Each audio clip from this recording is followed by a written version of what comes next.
Hello friends, आज हम पढ़ेंगे सेंटेंस का अपना सेकंड पार्ट। सेंटेंस के पार्ट के अंदर दूसरा था अपना हेल्पिंग वर्ब और तीसरा था अपना मेन वर्ब। उसके बाद में ऑब्जेक्ट, प्रीपोजिशन, आर्टिकल्स, वो मैं बाद में बताऊंगा आपको। उससे पहले हमारे दो पॉइंट हैं, हेल्पिंग वर्ब और मेन वर्ब। आज की क्लास में यही अपना टॉपिक रहेगा। तो हेल्पिंग वर्ब क्या होता है? हेल्पिंग वर्ब डिफाइन करता है टाइम को। हेल्पिंग वर्ब डिफाइन करता है टाइम को और मेन वर्ब डिफाइन करता है एक्शन। इन दोनों चीज़ों को हम आज डिटेल में पढ़ेंगे। थोड़ा सा इसके बारे में आपको पता होगा वैसे तो। हेल्पिंग वर्ब क्या होती है, मेन वर्ब क्या होती है। Helping verb is use before main verb, okay, and after subject. तो सबसे पहले इसको देख लेते हैं। ये टू टाइप की होती है। प्राइमरी हेल्पिंग वर्ब क्या दिखाती है? सबसे पहले टाइम दिखाती है। और primary helping verb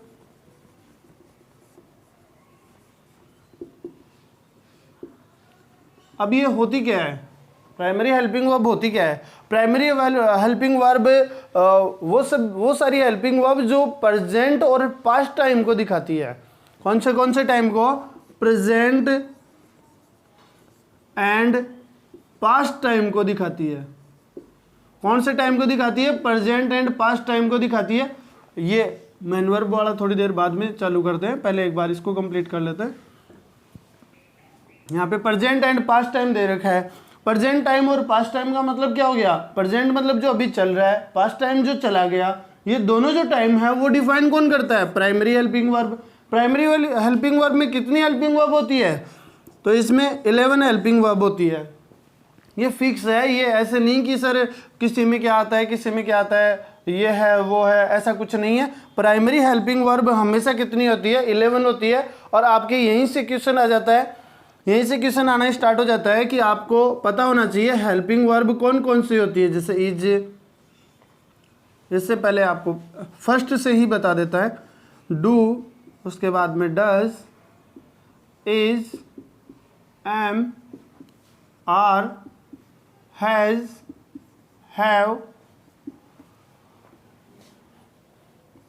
did, was, were and had. ये फिक्स है, ये 11 ही फिक्स होती है। इनके अलावा कोई हेल्पिंग वर्ब नहीं होती है। ये बिल्कुल फिक्स है। आप ये कहोगे सर सेल विल, तो वो मॉडल होती है, वो मैं बाद में बताऊंगा, पहले इनको समझो आप। Do, does, is, am, are, has, have, did, was, were और हैड। ये जो 11 आपकी हेल्पिंग वर्ब लिखी हुई है, काउंट कर लेते हैं। 1 2 3 4 5 6 7 8 9 10 11 फिक्स है। और 11 हेल्पिंग वर्ब ही होती है। प्राइमरी हेल्पिंग वर्ब कितनी होती है? 11 हेल्पिंग वर्ब होती है। अब इसके बाद में दूसरा चीज होता है, इसके अंदर ही हेल्पिंग वर्ब का दूसरा टाइप क्या होता है? Model helping verb. कौन होता है? Model helping verb. दूसरा टाइप अपना क्या होता है? Model helping verb. Primary helping verb में आपको दिक्कत नहीं आएगी। ये किस किस टाइम को बताती है? प्रेजेंट एंड पास्ट टाइम को बताती है।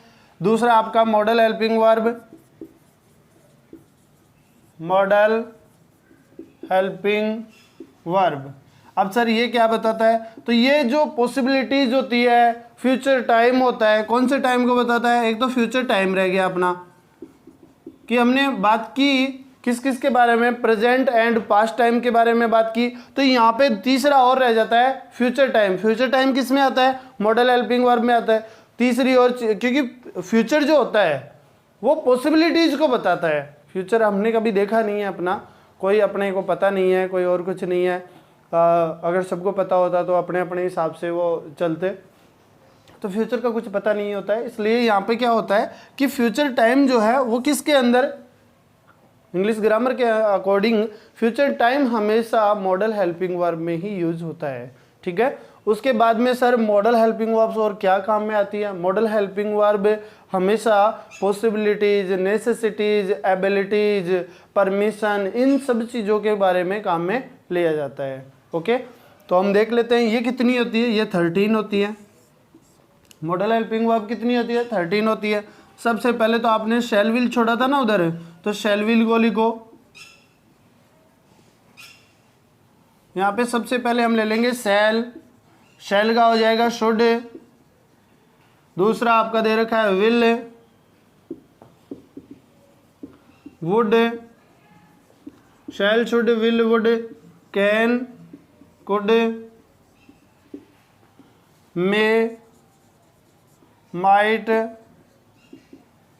अब यहां तक आपको ध्यान रखना है कि प्रेजेंट की अगर बात होगी, कोई भी प्रेजेंट पॉसिबिलिटीज की बात होगी, तो उनमें इनकी फर्स्ट फॉर्म आ जाएगी। मतलब फर्स्ट फॉर्म क्या बोलेंगे इसको, प्रेजेंट टाइम बोलते हैं वैसे, तो ये प्रेजेंट टाइम आ जाएगा, प्रेजेंट आ जाएगा। उसके बाद में अगर कोई सिचुएशन ऐसी है कि वहाँ पर पास्ट की जरूरत पड़ रही है, तो पास्ट की जगह अगर जरूरत काम में लेंगे तो वहाँ पे शुड काम में लेंगे, वुड काम में लेंगे, कुड काम में लेंगे और माइट काम में लेंगे।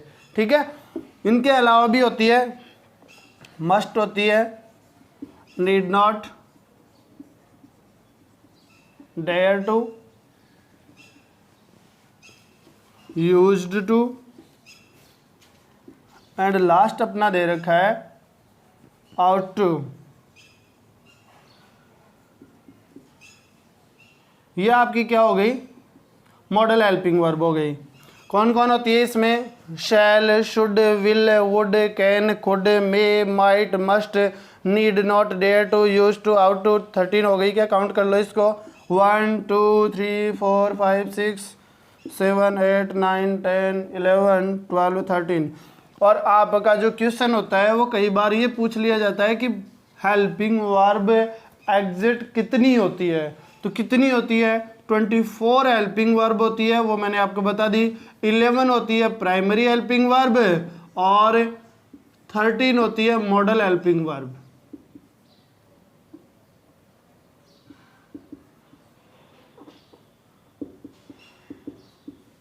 ठीक है, ये दोनों चीजें हो गई। कौन कौन सी ली हमने, 11 प्राइमरी हेल्पिंग वर्ब एंड 13 आपकी है जो मॉडल हेल्पिंग वर्ब है। ये टोटल कितनी हो जाती है, 24 हो जाती है। और 24 आपके सामने, इनके अलावा कोई मॉडल हेल्पिंग वर्ब या प्राइमरी हेल्पिंग वर्ब नहीं होती है। आपको मैंने बता रखा है कि सबसे मेन जो चीज़ है, सबसे मेन जो चीज़ है वो क्या है, वो ये है कि यहाँ पे मॉडल जहाँ पे आएगी, आप समझने की कोशिश करना। मैं इसको मिटा देता हूँ।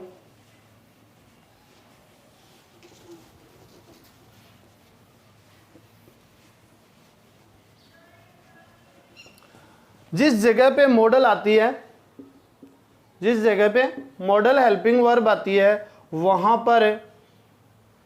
पर प्राइमरी हेल्पिंग वर्ब नहीं आती है। इस चीज़ का आपको स्पेशली ध्यान रखना है कि अगर मॉडल हेल्पिंग वर्ब कोई सेंटेंस में दे रखी है तो प्राइमरी हेल्पिंग वर्ब नहीं आएगी, और अगर प्राइमरी हेल्पिंग वर्ब दे रखी है तो मॉडल हेल्पिंग वर्ब नहीं आएगी। आप ये नहीं कि जेएमआर के साथ में कैन, कुड, विल, वुड कोई भी काम में ले लो, तो ऐसा पॉसिबल नहीं है। आपको इस चीज़ का स्पेशली ध्यान रखना चाहिए। ये आप नोट डाल के लिख सकते हो इसको कि प्राइमरी हेल्पिंग वर्ब आती है तो मेन वर्ब नहीं, वो मॉडल हेल्पिंग वर्ब नहीं आती है, और मॉडल हेल्पिंग वर्ब आती है तो प्राइमरी हेल्पिंग वर्ब नहीं आती है। ठीक है, दोनों बातें आपको क्लियर हो गई। उसके बाद में आपकी जो मेन चीज़ दे रखी है वो क्या है कि हमेशा मॉडल के बाद हमेशा वर्ब की फर्स्ट फॉर्म ही आती है। इस चीज़ का आपको ध्यान होना चाहिए। ये कोई भी ग्रामेटिकल, कोई भी आप एक्टिव पैसिव ले लो, डायरेक्ट इनडायरेक्ट ले लो, कोई भी सेंटेंस हम करेंगे तो सब में आपको ये ध्यान रखने वाली बात है कि मॉडल, मैं ये बार बार बताऊंगा आपको कि model helping verb plus verb की मेन वर्ब की फर्स्ट फॉर्म ही आएगी। कोई भी कहीं पे भी मॉडल प्लस हेल्पिंग वर्ब या कुछ भी अगर आएगा तो मॉडल के साथ हमेशा वर्ब की फर्स्ट फॉर्म ही आएगी।